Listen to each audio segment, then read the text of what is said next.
Hey everyone, this is Tim from YourSixStudios. Today in this video, I'm going to go ahead and quickly show you how to adjust the screen size on your PlayStation 5. So let's go ahead and jump into the video right now.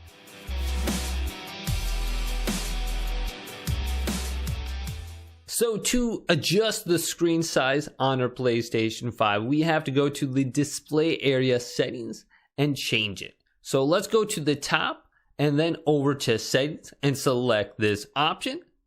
Now let's scroll down to screen and video located right here and select this option.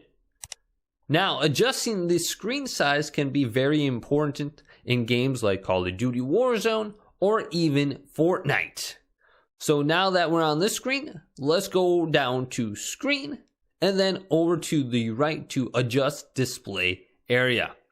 Now under this screen, we will have to use the D-pad to make the screen smaller or press up on it to make it larger.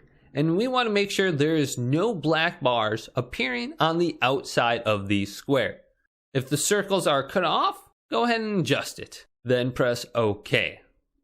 Now go to your game like Fortnite and start that up. Now you may notice things like your health or your weapon stats or your XP will be closer to the center of the screen if you make that smaller, or it will make it further out. So if this video did indeed help you out, go ahead and leave it a big thumbs up and subscribe to my channel down below for more tech out videos related to the PlayStation 5 coming up next on YourSixStudios.